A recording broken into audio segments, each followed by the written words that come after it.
Hello everyone, today we'll be answering the question: how many enemies do you have to kill in order to complete Assassin's Creed Revelations? We have already covered the first two games of the Ezio trilogy, and now it's time to end it all with the final game. As always, the rules of the challenge are pretty simple. I have to avoid killing enemies at any cost.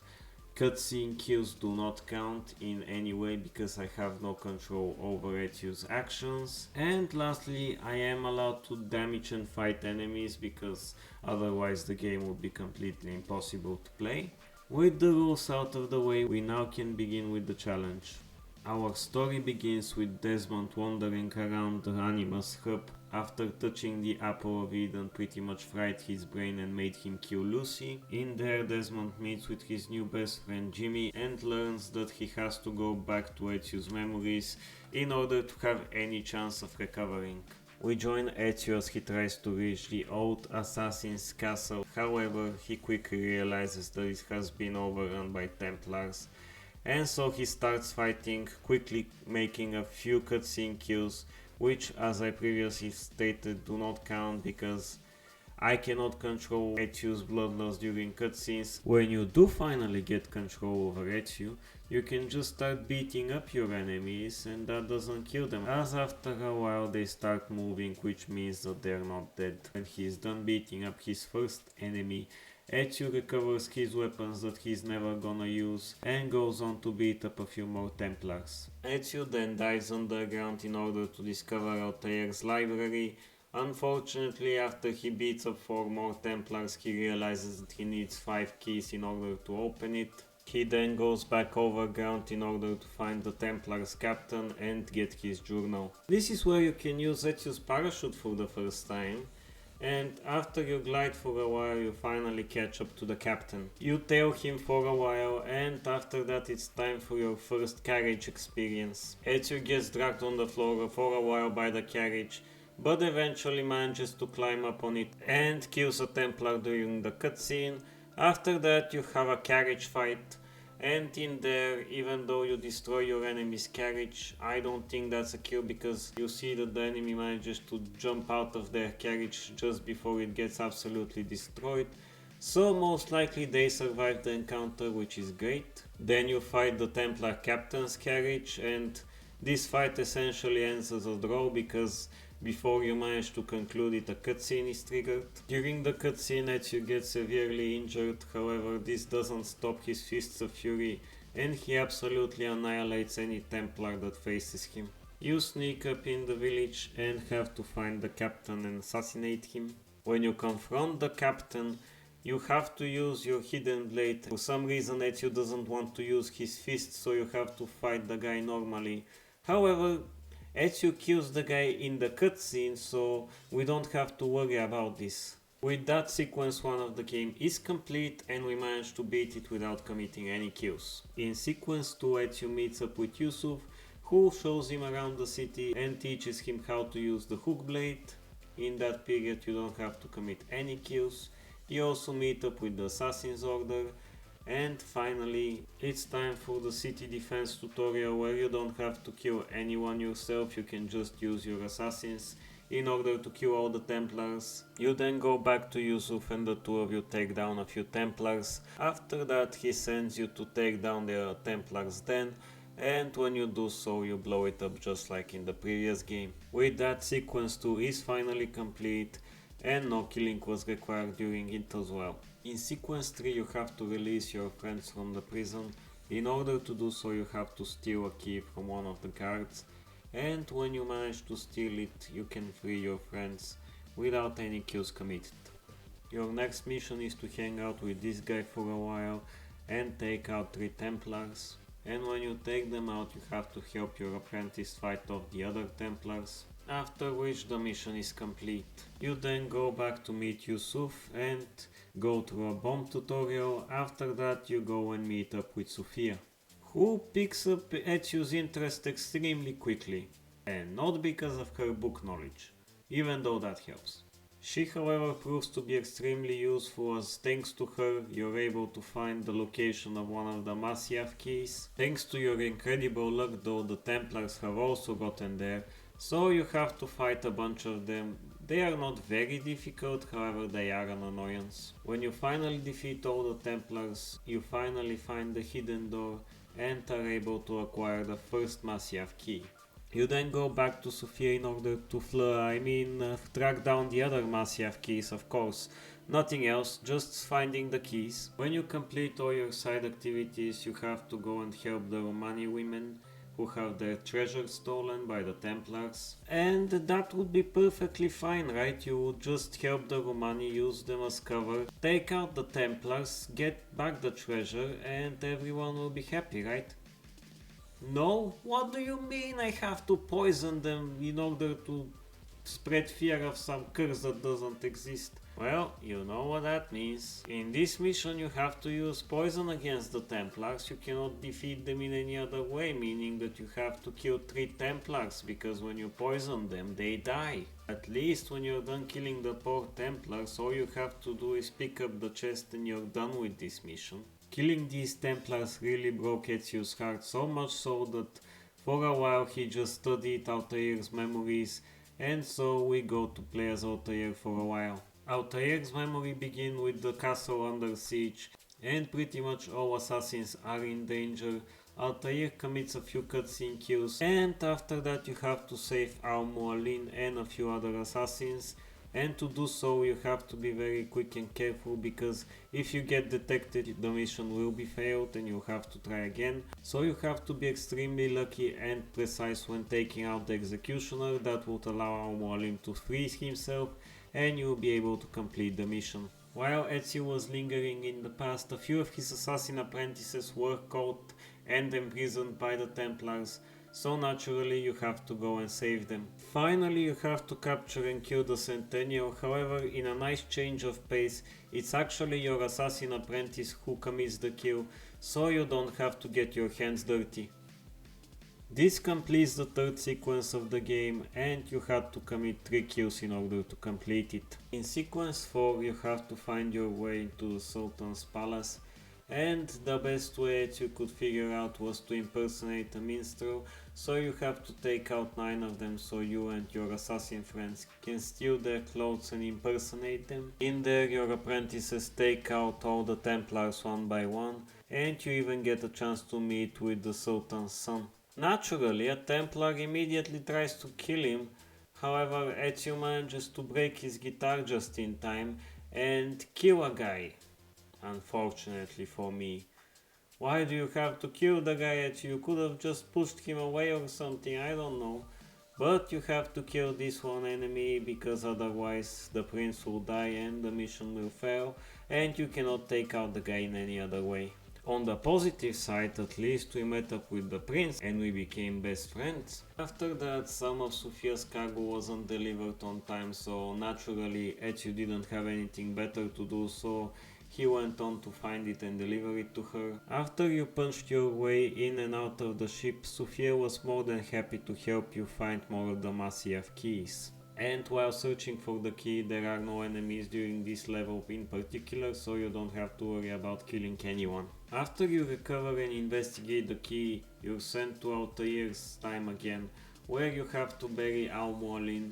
After that, you get into an argument with this idiot, who begins a riot between the assassins, and you have to disarm every single assassin in order to move forward, meaning that you don't have to kill them. When you finally manage to calm the other assassins, somehow Abbas the idiot managed to get his stinky arms on the apple of Eden of all things, so you have to deal with that as well. Unfortunately, Altair saves the guy and claims the apple for his own. The unfortunate part is that Abbas survived, which is gonna backfire for Altair later on, but I guess he's a nice guy like that. He should have just killed him in the cutscene, honestly. Even I wouldn't be mad about that. Anyway, with that, sequence 4 is complete with only 1 kill to our name. The start of sequence 5 is like a side quest for Ezio. He has to tail a guy just because the carpet shop owner was complaining too much.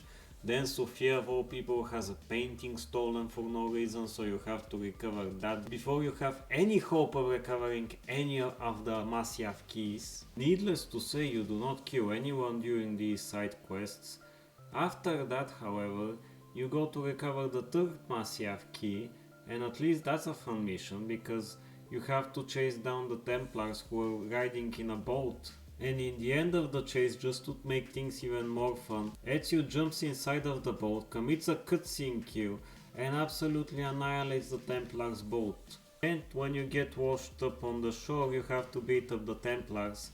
After that, you manage to recover the next Masyaf key, which leads you to yet another Altair memory, in which Altair is a bit older and even has a wife. Unfortunately, the having a wife part doesn't last very long because Abbas the idiot comes back and somehow he gets one of his dogs to try to steal the apple from Altair, and somehow that leads to the wife being in the middle and she gets stabbed by the lackey.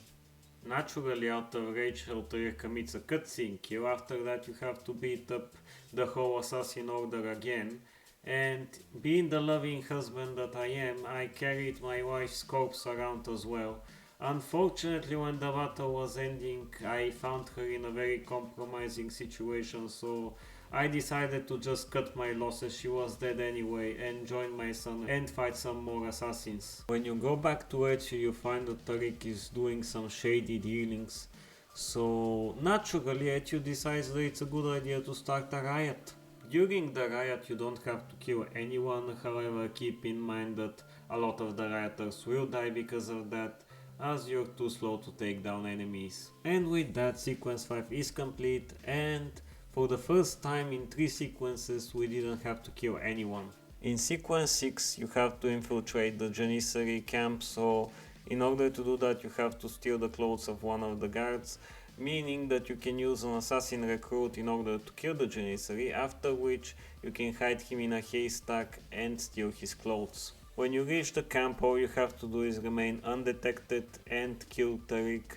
However, if you try to use your fists, that would trigger a huge fight with Tariq, and you can beat him up there, and that way you don't kill him and he only dies in a cutscene. Unfortunately, it turned out that Tariq was not a traitor and you just killed one of your allies.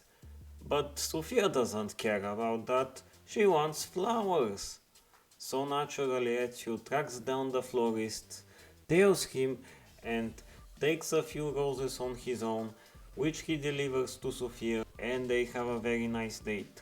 After Sofia got what she wanted, Ezio also received what he wanted, which were directions to finding the next Masyaf key, and in this one you don't fight any enemies, so you'd have nothing to worry about. In the next memory of Altair, he is an old man, however the assassins still haven't forgotten him and pretty much allow him to get to Abbas. There are a few that are loyal to Abbas, however Altair just one-shots them without any issues, so I guess he just gets stronger with age and doesn't even need anyone's help. After finally reaching him, Altair shows Abbas who's boss by bringing a gun to a hidden blade fight, and unfortunately you're the one who has to pull the trigger, so that's a kill you have to commit. See, Altair, had you just killed the guy during a cutscene like 56 years ago, I wouldn't have to deal with this now. Anyway, even though it's almost 60 years too late, Abbas is finally dead. Back to Ezio now, and he has some unfortunate news to deliver to the prince. As it turned out, Tariq wasn't actually a traitor and he was undercover as well, so we kinda messed up. That wouldn't stop us though from scheming against the Templars, and our next brilliant scheme was to sneak up on a ship and destroy all of the Templar ships. However, in order to do that, you have to first beat up a few guys, and then you finally reach the fire cannon. And the fire cannon was an absolute menace to society. Whatever it shot at it destroyed, and unfortunately that means that you kill a bunch of Templars in the process. This is by far the bloodiest part of the game so far, as you have to kill 13 Templars in order to sink all the ships. This mercifully ends sequence 6 after committing 14 total kills, the 13 on the ships and the one Altair did. take me back to right after sequence 5. The counter was only on 4 back then. What happened? In sequence 7, Ezio goes to the underground city and there he meets some of Tarek's spies and has to use their help. You also have to steal a key from the guards in order to release your new friend, which is pretty easy to do. You just have to sneak behind the guard and take away the key. And then you have to rescue Janus from the Templars. They are torturing him, so you have to be very quick when you're taking out the guards. After that, unfortunately, you have to use the hidden blade on the torturer. That being said though, Ezio actually doesn't kill the guy for some reason. He just has a chit chat with him, which triggers a huge fight, and then you can just punch the guy in the face a few times and he's defeated. After hearing Ezio's next plan, I started to really wonder whether or not he needed to chill out for a bit, because his plan was to blow up the entire arsenal of the Templars. So naturally that was heavily guarded. However, as you have already done so many times, you can just beat up the Templars. For some reason they cannot defeat an aging old Italian. So after you beat all of them up, Ezio just blows up the whole arsenal and makes a huge fire. When that is done, you have to chase down and kill Manuel, who eventually gives up on running and wants to fight with you. So naturally Ezio makes him an appointment with his good old meat hooks and absolutely annihilates the guy. After killing the guy in the cutscene, Ezio has finally retrieved all the Masyaf keys and can investigate that one in peace. The last memory you find is of Altair being absolutely unstoppable even at 92 years old, and in there he uses the Apple of Eden. However, it's not me clicking any buttons. Altair just uses the apple on his own, so I wouldn't count the kills that happened during this section, because apparently I have no control over Altair's actions. Anyway, after you wrap up this memory, sequence 7 is complete and you didn't have to commit any kills in order to beat it. When you go back to Constantinople, you realize that Yusuf has been murdered, so you rally up your assassin recruits in order to find and save Sophia, who has also been captured by the Templars. Along with your recruits, you are an absolute menace to society and destroy everyone in your path. I tried to make a deal with the bad guy, however he had none of it. He wanted the Masyaf keys and I couldn't give them to him, so I was happy to let Sophia die. Unfortunately, my assassin's conscience had worked overtime during all of this, so I decided to help and save Sophia anyway. When Ezio reaches the top of the tower where Sophia was held, he realizes that he fell for the old fake Joker gang around 500 years before that was modern. Thankfully, Ezio has a bunch of parachutes he never uses, so he was able to quickly get to Sophia and rescue her. This leads us to another carriage fight where you defeat two enemies, after which Ezio and Sophia's carriage is absolutely destroyed. However, Ezio can use his parachute in order to glide away while Sophia is driving. And usually you're supposed to help her, you're supposed to fight off the Templars that are shooting at her. However, in this run we're not doing that, we're leaving the Templars to shoot at her as much as they want. The reason for that is that this section has two checkpoints, meaning that all Sophia has to do is live long enough to reach the checkpoint and then restart her with full health. And she survives the first checkpoint very well. Unfortunately though, for the second checkpoint, even if you respawn with full health, Sophia is shot down and dies. And no matter what you do in this section, Sophia will die if you don't interfere in any way. So the best move you can do is at the very start of the checkpoint just attack one guy, stab him to death and throw him at one of his friends. That way only the first guy dies and the friend should be okay, so you only have to commit one kill. And Sophia has just enough health to get to the checkpoint that way. She's literally one shot away from dying, but hey, we reached the checkpoint. She'll be fine in a bit. And the third and final part of this carriage experience is very easy. You just have to watch as Sophia gets shot at for a bit and she'll survive without any issues, as this part is very short. After that you have to fight with Ahmed while falling, and then finally the Sultan shows up and arrests him. And with that positive note, we end sequence 8 with only one kill committed. And that's pretty much it for the whole game, because in sequence 9 all you do is walk around with Sophia for a bit, then do a puzzle and watch Altair's final memory, so you don't face any enemies during this sequence. This means that in order to beat Assassin's Creed Revelations, you have to commit 19 kills. 18 of those kills were made by Ezio and one was done by Altair in one of his memories. That's the end of the video. Thank you for watching, I hope you enjoyed it, and if you liked it you can check out the first two parts in the link below. Bye!